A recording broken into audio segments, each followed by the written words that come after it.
Chapter 5. We were sitting before a little fire inside a safe grotto one night, shortly after we had quit the cliff dwellings of the Bon-Lu, when So-al raised a question which it had never occurred to me to propound to Ajor. She asked her why she had left her own people, and how she had come so far south as the country of the Alus, where I had found her. At first Ajor hesitated to explain, but at last she consented, and for the first time I heard the complete story of her origin and experiences. For my benefit, she entered into greater detail of explanation than would have been necessary had I been a native Caspakian. "I am a Kos Atalo," commenced Ajor, and then she turned toward me. "A Kos Atalo, my Tom, is a woman, who did not come from an egg, and thus on up from the beginning. Course Vajo. I was a babe at my mother's breast. Only among the Galus are such, and then but infrequently. The Wieroo get most of us, but my mother hid me until I had attained such size that the Wieroo could not readily distinguish me from one who had come up from the beginning. I knew both my mother and my father, as only such as I may. My father is high chief among the Galus. His name is Jor, and both he and my mother came up from the beginning. But one of them, probably my mother, had completed the 7 cycles, approximately 700 years, with the result that their offspring might be Kos-Atalo, or born as are all the children of your race, my Tom, as you tell me is the fact. I was therefore apart from my fellows in that my children would probably be as I, of a higher state of evolution, and so I was sought by the men of my people. But none of them appealed to me. I cared for none. The most persistent was Du-Seen, a huge warrior of whom my father stood in considerable fear, since it was quite possible that Du-Seen could wrest from him his chieftainship of the Galus.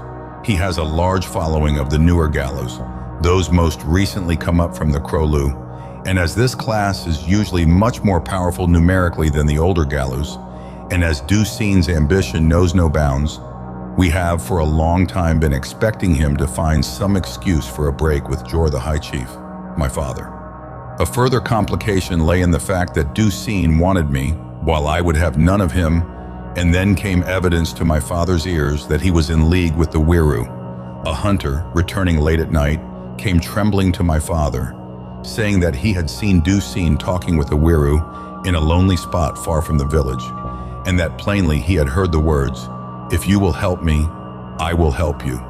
I will deliver into your hands all Kos-Atalo among the Galus, now and hereafter. But for that service you must slay Jor the High Chief and bring terror and confusion to his followers." Now when my father heard this, he was angry, but he was also afraid for me who am Kos-Atalo. He called me to him and told me what he had heard, pointing out 2 ways in which we might frustrate Du-Seen.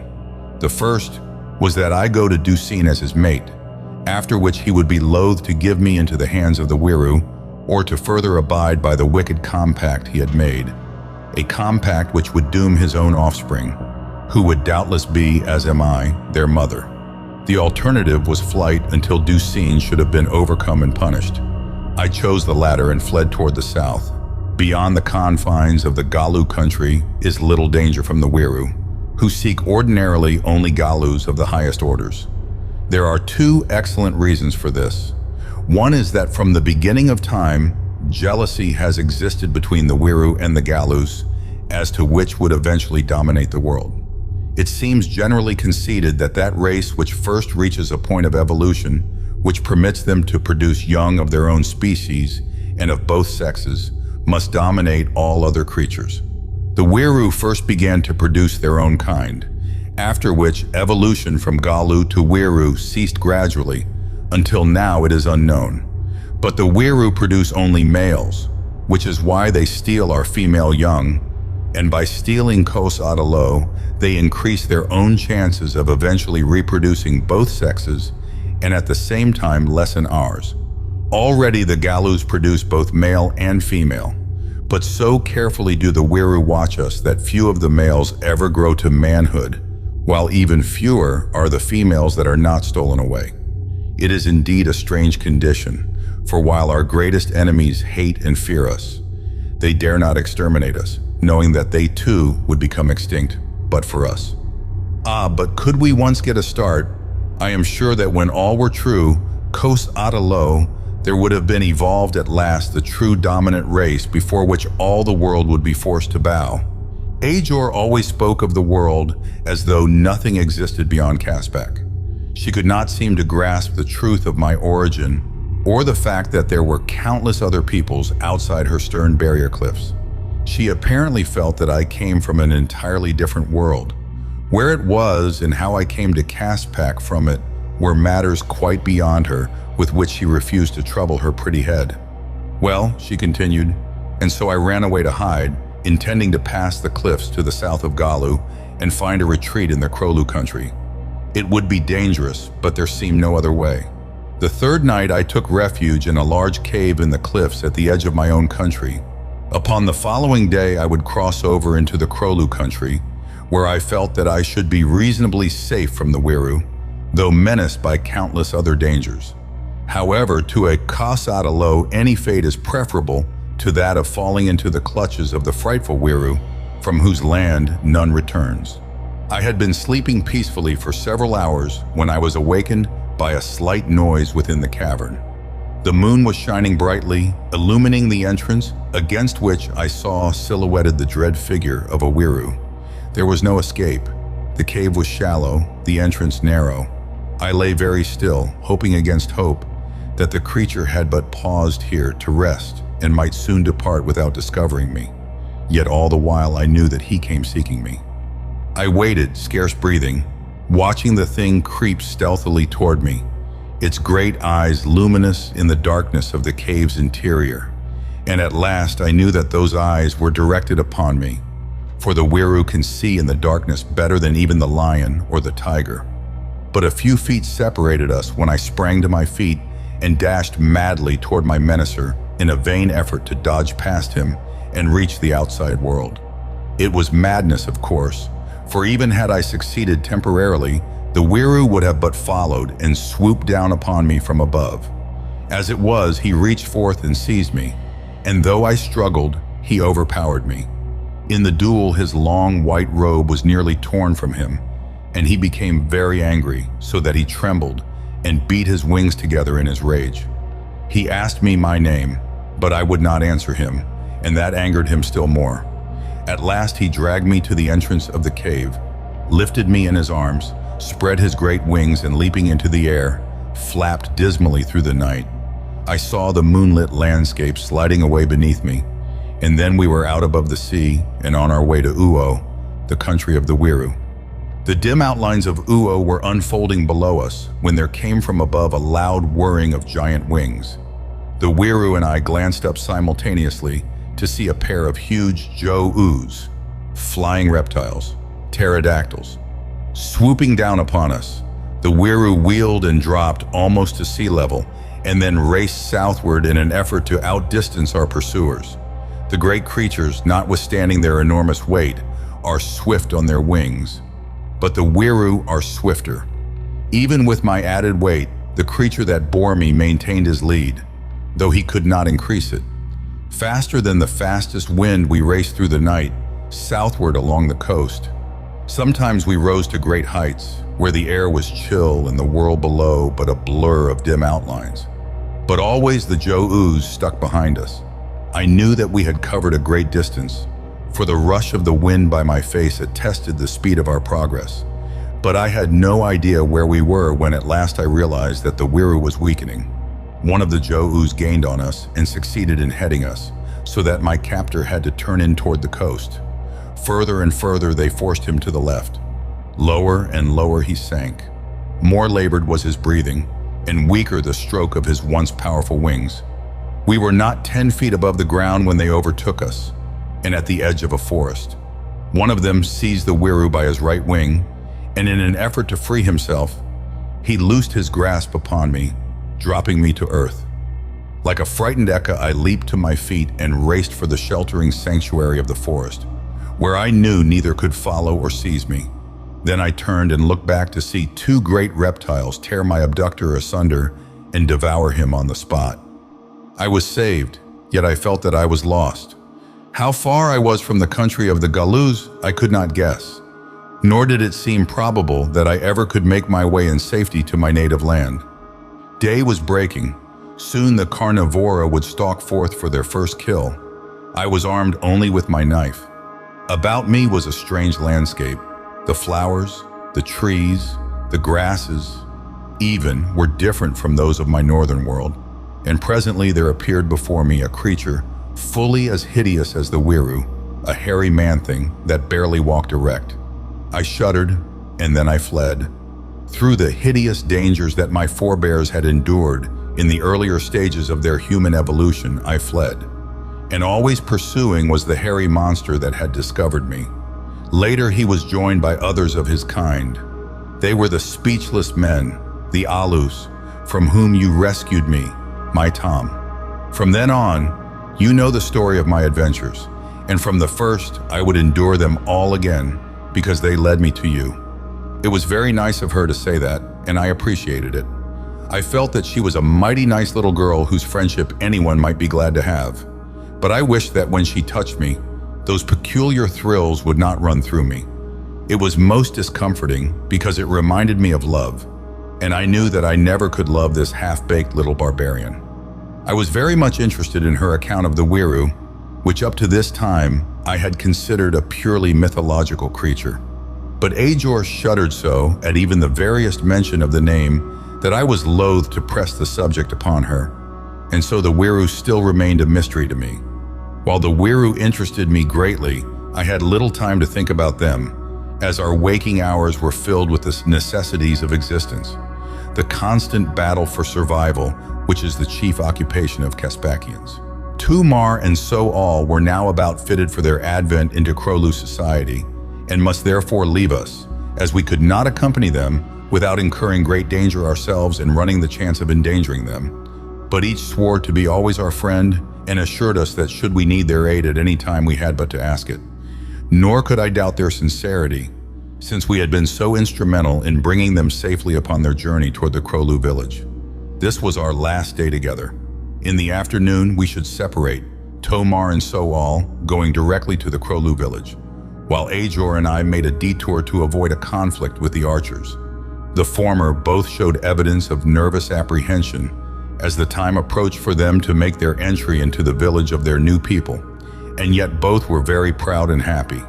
They told us that they would be well received, as additions to a tribe always are welcomed, and the more so as the distance from the beginning increased, the higher tribes or races being far weaker numerically than the lower. The southern end of the island fairly swarms with the Holu, or apes. Next above these are the Alus, who are slightly fewer in number than the Holu, and again there are fewer Bolu than Alus, and fewer Stolu than Bolu. Thus it goes until the Kro-lu are fewer in number than any of the others. And here the law reverses, for the Galus outnumber the Kro-lu. As Ajor explained it to me, the reason for this is that as evolution practically ceases with the Galus, there is no less among them on this score, for even the Kos Adalo are still considered Galus and remain with them. And Galus come up both from the west and east coasts. There are fewer carnivorous reptiles at the north end of the island, and not so many of the great and ferocious members of the cat family as take their hideous toll of life among the races further south. By now I was obtaining some idea of the Caspakian scheme of evolution, which partly accounted for the lack of young among the races I had so far seen. Coming up from the beginning, the Caspakian passes, during a single existence, through the various stages of evolution, or at least many of them, through which the human race has passed during the countless ages since life first stirred upon a new world. But the question which continued to puzzle me was, what creates life at the beginning? Korsvajo. I had noticed that as we traveled northward from the Alus's country, the land had gradually risen until we were now several hundred feet above the level of the inland sea. Ajor told me that the Galus country was still higher and considerably colder, which accounted for the scarcity of reptiles. The change in form and kinds of the lower animals was even more marked than the evolutionary stages of man. The diminutive Iki, Isi, Ia, or small horse, became a rough-coated and sturdy little pony in the Kro-lu country. I saw a greater number of small lions and tigers, though many of the huge ones still persisted, while the woolly mammoth was more in evidence, as were several varieties of the labyrinthodonta. These creatures from which God saved me, I should have expected to find further south, but for some unaccountable reason they gained their greatest bulk in the Kro-lu and Galus countries, though fortunately they are rare. I rather imagine that they are a very early life, which is rapidly nearing extinction in Caspak, though wherever they are found, they constitute a menace to all forms of life. It was mid-afternoon when Tomar and So-al bade us goodbye. We were not far from Kro-lu village. In fact, we had approached it much closer than we had intended, and now Ajor and I were to make a detour toward the sea while our companions went directly in search of the Kro-lu chief. Ajor and I had gone perhaps a mile or two and were just about to emerge from a dense wood when I saw that ahead of us, which caused me to draw back into concealment, at the same time pushing Ajor behind me. What I saw was a party of Bandlu warriors, large, fierce-appearing men. From the direction of their march, I saw that they were returning to their caves, and that if we remained where we were, they would pass without discovering us. Presently, Ajor nudged me. "They have a prisoner," she whispered. "He is a Kro-lu." And then I saw him, the first fully developed Kro-lu I had seen. He was a fine-looking savage, tall and straight, with a regal carriage. Tomar was a handsome fellow, but this Kro-lu showed plainly in his every physical attribute a higher plane of evolution. While Tomar was just entering the Kro-lu sphere, this man, it seemed to me, must be close indeed to the next stage of his development, which would see him an envied Galus. "They will kill him?" I whispered to Ajor. "The dance of death," she replied, and I shuddered. So recently had I escaped the same fate. It seemed cruel that one who must have passed safely up through all the frightful stages of human evolution within Caspak should die at the very foot of his goal. I raised my rifle to my shoulder and took careful aim at one of the Bandlu. If I hit him, I would hit two, for another was directly behind the first. Ajor touched my arm. "What would you do?" she asked. "They are all our enemies." "I am going to save him from the dance of death," I replied. "Enemy or no enemy," and I squeezed the trigger. At the report, the two Bandlu lunged forward upon their faces. I handed my rifle to Ajor, and drawing my pistol, stepped out in full view of the startled party. The Bandlu did not run away, as had some of the lower orders of Caspakians at the sound of the rifle. Instead, the moment they saw me, they let out a series of demoniac war cries, and raising their spears above their heads, charged me. The Kro-lu stood silent and statuesque, watching the proceedings. He made no attempt to escape, though his feet were not bound, and none of the warriors remained to guard him. There were 10 of the Bandlu coming for me. I dropped 3 of them with my pistol as rapidly as a man might count by 3, and then my rifle spoke close to my left shoulder, and another of them stumbled and rolled over and over upon the ground. Plucky little Ajor, she had never fired a shot before in all her life, though I had taught her to sight and aim and how to squeeze the trigger instead of pulling it. She had practiced these new accomplishments often, but little had I thought they would make a marksman of her so quickly. With 6 of their fellows put out of the fight so easily, the remaining 6 sought cover behind some low bushes and commenced a council of war. I wished that they would go away, as I had no ammunition to waste, and I was fearful that should they institute another charge, some of them would reach us, for they were already quite close. Suddenly one of them rose and launched his spear. It was the most marvelous exhibition of speed I have ever witnessed. It seemed to me that he had scarce gained an upright position when the weapon was halfway upon its journey, speeding like an arrow toward Ajor. And then it was, with that little life in danger, that I made the best shot I have ever made in my life. I took no conscious aim. It was as though my subconscious mind, impelled by a stronger power even than that of self-preservation, directed my hand. Ajor was in danger. Simultaneously with the thought, my pistol flew to position. A streak of incandescent powder marked the path of the bullet from its muzzle, and the spear, its point shattered, was deflected from its path. With a howl of dismay, the 6 Banlu rose from their shelter and raced away toward the south. I turned toward Ajor. She was very white and wide-eyed, for the clutching fingers of death had all but seized her. But a little smile came to her lips and an expression of great pride to her eyes.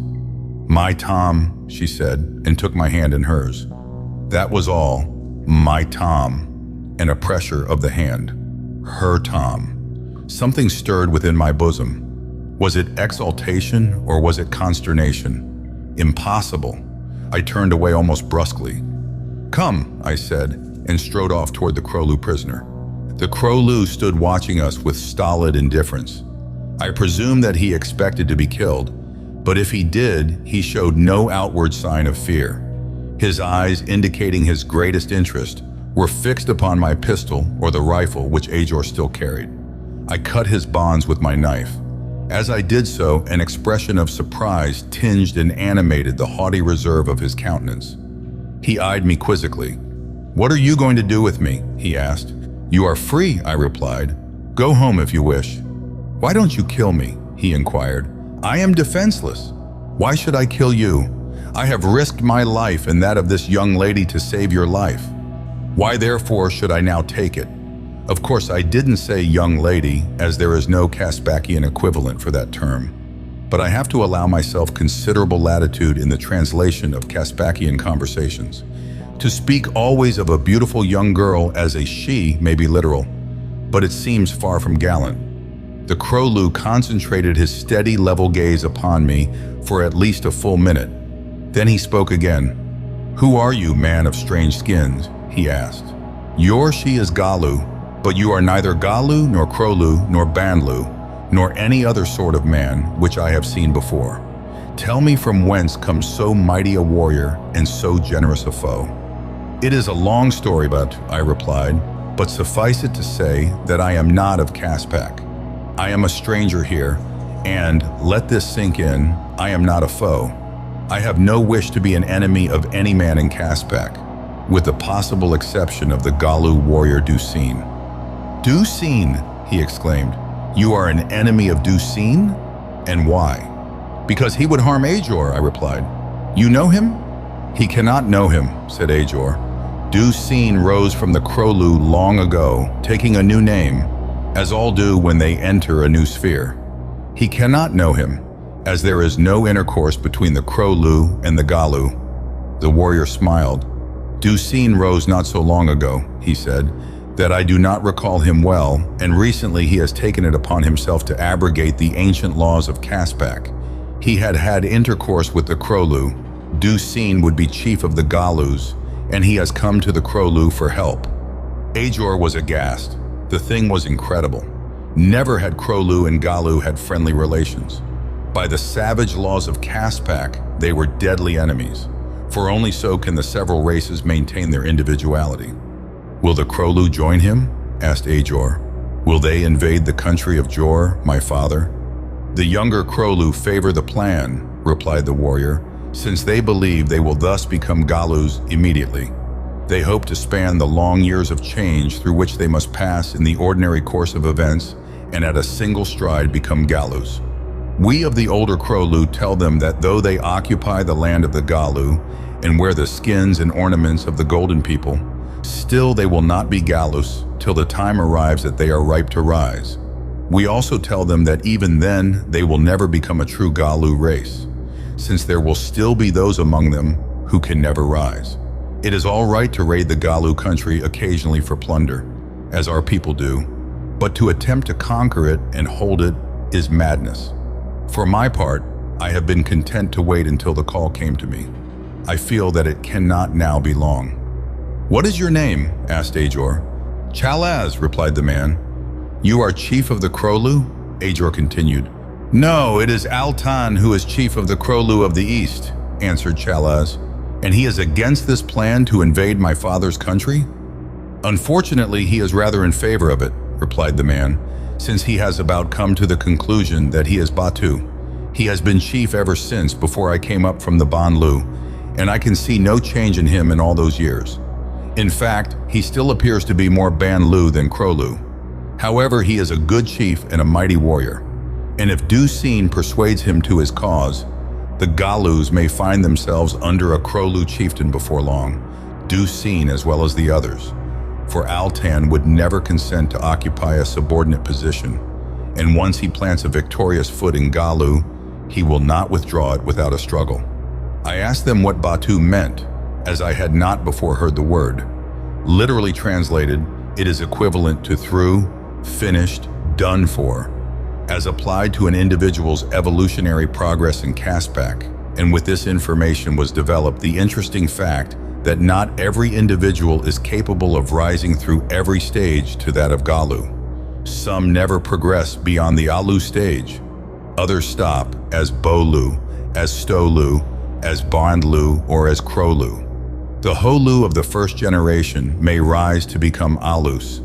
The Alus of the second generation may become Bo-lu, while it requires 3 generations of Bo-lu to become Band-lu, and so on until Kro-lu's parent on one side must be of the 6th generation.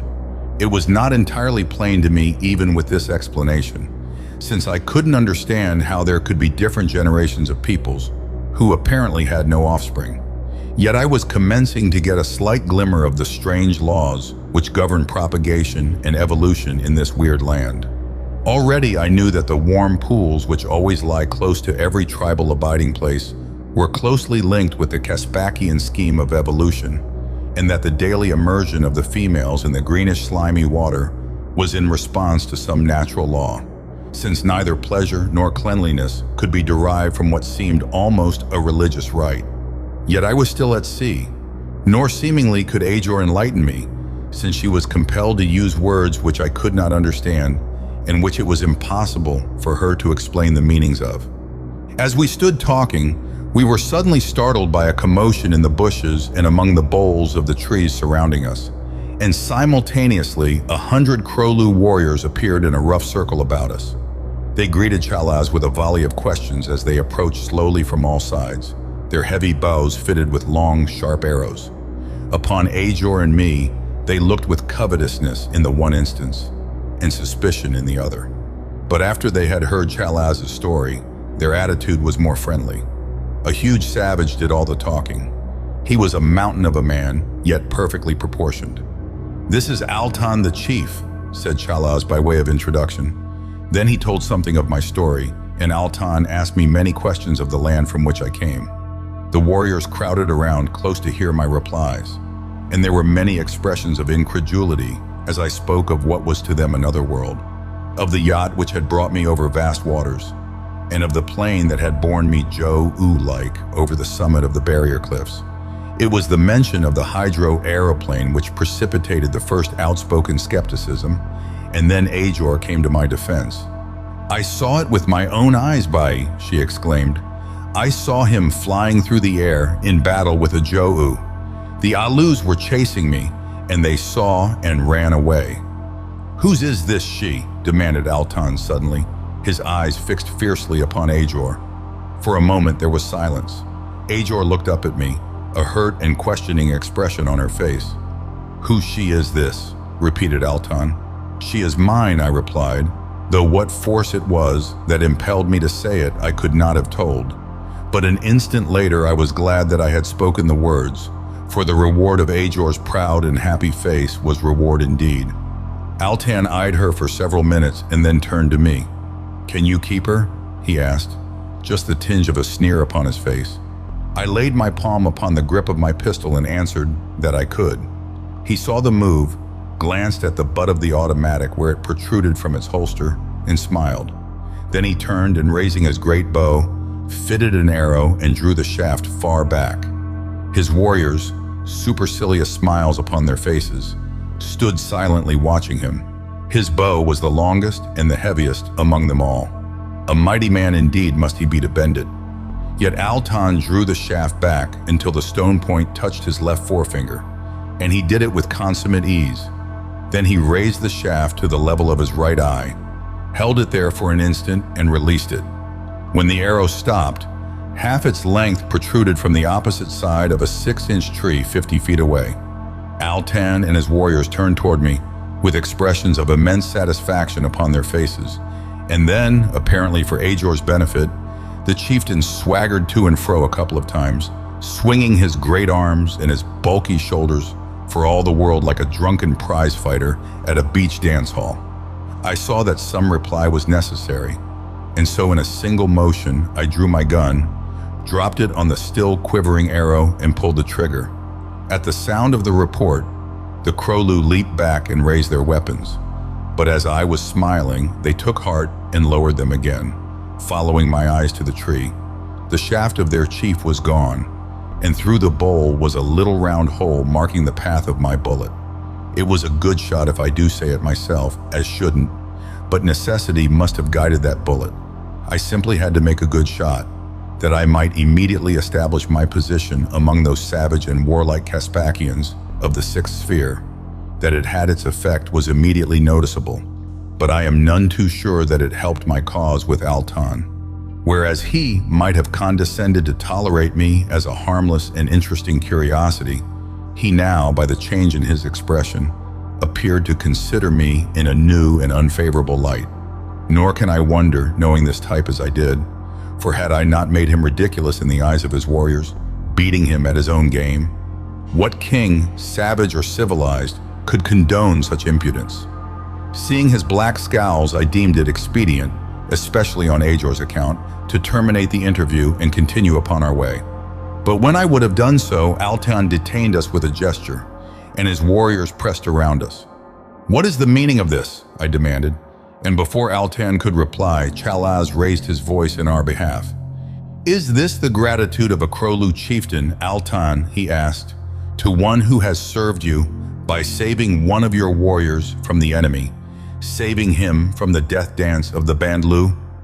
Altan was silent for a moment, and then his brow cleared, and the faint imitation of a pleasant expression struggled for existence as he said, "The stranger will not be harmed. I wished only to detain him that he may be feasted tonight in the village of Altan the Kro-lu. In the morning he may go his way. Altan will not hinder him." I was not entirely reassured, but I wanted to see the interior of the Kro-lu village.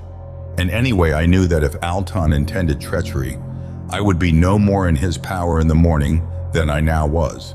In fact, during the night, I might find opportunity to escape with Ajor, while at the instant neither of us could hope to escape unscathed from the encircling warriors. Therefore, in order to disarm him of any thought that I might entertain suspicion as to his sincerity, I promptly and courteously accepted his invitation. His satisfaction was evident, and as we set off toward his village, he walked beside me, asking many questions as to the country from which I came, its peoples and their customs. He seemed much mystified by the fact that we could walk abroad by day or night without fear of being devoured by wild beasts or savage reptiles. And when I told him of the great armies which we maintained, his simple mind could not grasp the fact that they existed solely for the slaughtering of human beings. "I am glad," he said, "that I do not dwell in your country among such savage peoples. Here in Caspak, men fight with men when they meet, men of different races. But their weapons are first for the slaying of beasts in the chase and in defense. We do not fashion weapons solely for the killing of man, as do your peoples. Your country must indeed be a savage country, from which you are fortunate to have escaped to the peace and security of Caspak." Here was a new and refreshing viewpoint, nor could I take exception to it after what I had told Altan of the Great War, which had been raging in Europe for over 2 years before I left home. On the march to the Kro-lu village, we were continually stalked by innumerable beasts of prey, and 3 times we were attacked by frightful creatures. But Altan took it all as a matter of course, rushing forward with raised spear or sending a heavy shaft into the body of the attacker, and then returning to our conversation as though no interruption had occurred. Twice were members of his band mauled, and one was killed by a huge and bellicose rhinoceros. But the instant the action was over, it was as though it never had occurred. The dead man was stripped of his belongings and left where he had died. The carnivora would take care of his burial. The trophies that these Kro-lu left to the meat-eaters would have turned an English big-game hunter green with envy. They did, it is true, cut all the edible parts from the rhino and carry them home, but already they were pretty well weighted down with the spoils of the chase, and only the fact that they are particularly fond of rhino meat caused them to do so. They left the hide on the pieces they selected, as they use it for sandals, shield covers, the hilts of their knives, and various other purposes where tough hide is desirable. I was much interested in their shields, especially after I saw one used in defense against the attack of a saber-toothed tiger. The huge creature had charged us without warning from a clump of dense bushes where it was lying up after eating. It was met with an avalanche of spears, some of which passed entirely through its body. With such force were they hurled. The charge was from a very short distance, requiring the use of the spear rather than the bow and arrow. But after the launching of the spears, the men not directly in the path of the charge sent bolt after bolt into the great carcass with almost incredible rapidity. The beast, screaming with pain and rage, bore down upon Chal-az while I stood helpless with my rifle for fear of hitting one of the warriors who were closing in upon it. But Chal-az was ready. Throwing aside his bow, he crouched behind his large oval shield, in the center of which was a hole about 6 inches in diameter. The shield was held by tight loops to his left arm, while in his right hand he grasped his heavy knife. Bristling with spears and arrows, the great cat hurled itself upon the shield, and down went Chal-az upon his back with the shield entirely covering him. The tiger clawed and bit at the heavy rhinoceros hide with which the shield was faced, while Chal-az, through the round hole in the shield's center, plunged his blade repeatedly into the vitals of the savage animal. Doubtless the battle would have gone to Chal-az even though I had not interfered. But the moment that I saw a clean opening, with no Kro-lu beyond, I raised my rifle and killed the beast. When Chal-az arose, he glanced at the sky and remarked that it looked like rain. The others already had resumed the march toward the village. The incident was closed. For some unaccountable reason, the whole thing reminded me of a friend who once shot a cat in his backyard. For 3 weeks, he talked of nothing else. It was almost dark when we reached the village. A large palisaded enclosure of several hundred leaf-thatched huts, set in groups of from 2 to 7. The huts were hexagonal in form, and where grouped were joined so that they resembled the cells of a beehive. One hut meant a warrior and his mate, and each additional hut in a group indicated an additional female. The palisade which surrounded the village was of logs set close together and woven into a solid wall with tough creepers, which were planted at their base and trained to weave in and out to bind the logs together. The logs slanted outward at an angle of about 30 degrees, in which position they were held by shorter logs embedded in the ground at right angles to them, and with their upper ends supporting the longer pieces a trifle above their centers of equilibrium. Along the top of the palisade, sharpened stakes had been driven at all sorts of angles. The only opening into the enclosure was through a small aperture 3 feet wide and 3 feet high, which was closed from the inside by logs about 6 feet long, laid horizontally, one upon another, between the inside face of the palisade and 2 other braced logs which paralleled the face of the wall upon the inside.